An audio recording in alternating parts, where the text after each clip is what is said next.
एक बार की बात है, गौतम बुद्ध अपने शिष्यों को जिंदगी से जुड़ी अच्छी बुरी चीजों का ज्ञान दे रहे थे। सभी शिष्य उनकी बातों को बहुत ध्यान से सुन रहे थे।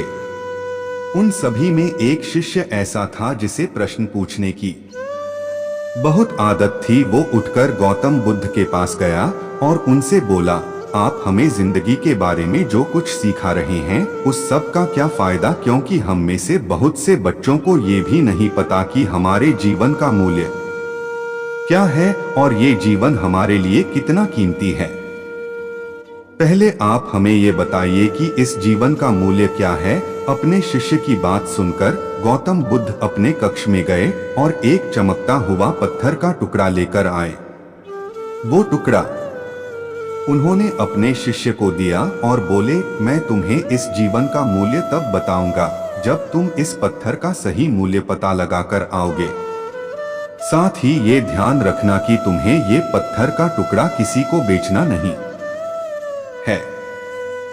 गौतम बुद्ध की बात मानकर वो शिष्य बाजार की तरफ चला गया। बाजार में सबसे पहले उसकी नजर एक फल बेचने वाले पर पड़ी और उसने वो पत्थर उस फल वाले को दिखाया और बोला, इस पत्थर के बदले आप मुझे कितने फल दे सकते हो। फल वाला बोला, ये पत्थर कुछ खास तो नहीं है, लेकिन फिर भी इसके बदले में तुम्हें 10 केले दे सकता हूँ। वो शिष्य उस पत्थर को लेकर आगे चला गया। फिर उसे एक सब्जी वाला मिला। शिष्य ने उस सब्जी वाले से उस पत्थर की कीमत पूछी। सब्जी वाले ने उस पत्थर को ध्यान से देखा और बोला, इस पत्थर की कीमत के बदले में तुम्हें ज्यादा से ज्यादा एक बोरी भरकर सब्जियां दे सकता हूँ। इसके बाद वो शिष्य उस पत्थर को लेकर एक सोने के व्यापारी के पास गया। उस पत्थर की टुकड़े की चमक देखते ही उस सुनार ने उसकी कीमत 100 सोने के सिक्के लगाई। शिष्य ने वो टुकड़ा बेचने से मना किया तो वो सुनार उसके बदले 200 सोने के सिक्के देने को भी राजी हो गया।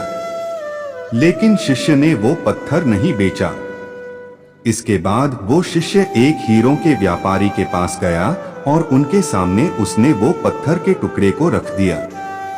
उस पत्थर को देखते ही हीरों के व्यापारी ने एक साफ कपड़ा बिछाया, उस पत्थर को उसके ऊपर रखा, फिर उसकी परिक्रमा की और हाथ जोड़कर उस पत्थर को कपड़े में लपेटते हुए वो बोला, तुम जिसे मामूली पत्थर समझकर उसकी कीमत पूछ रहे हो, असल में ये एक बेशकीमती रूबी है। ऐसा रूबी हर किसी को नहीं मिलता। मैं अगर अपना सब कुछ बेच भी दूं तो भी इसकी कीमत नहीं चुका सकता। उस व्यापारी की बातें सुनकर वो शिष्य हैरान हो गया। वो दौड़ा दौड़ा सीधा बुद्ध के पास आया और उन्हें उसने जो कुछ भी बाजार में हुआ वो सब बताया। उसकी अचरज भरी बातें सुनकर गौतम बुद्ध बोले, तुम्हारे सवाल का जवाब इस रूबी की कीमत में ही छिपा है।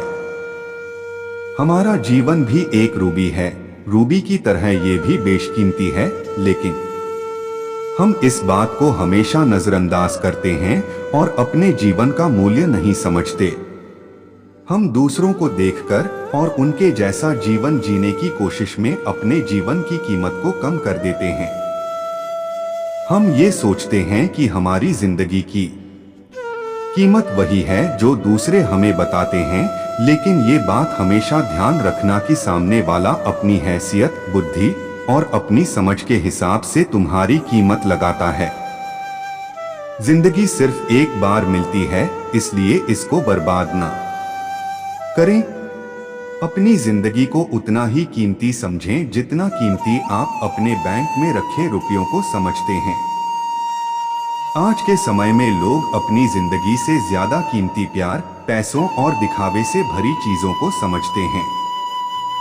प्यार के चक्कर में लोग सुसाइड कर लेते हैं, पैसों के चक्कर में ऐसा काम करने लग जाते हैं जिससे उनकी जिंदगी बर्बाद हो जाती है, नाम कमाने के चक्कर में उल्टे सीधे काम करने लग जाते हैं। हमेशा याद रखें कि दिखावा करना जरूरी नहीं है। प्यार दोबारा मिल सकता है, पैसा फिर कमाया जा सकता है, लेकिन जिंदगी को फिर से पाया नहीं जा सकता। इसलिए अपनी इस बेशकीमती जिंदगी को अच्छे से जिएं।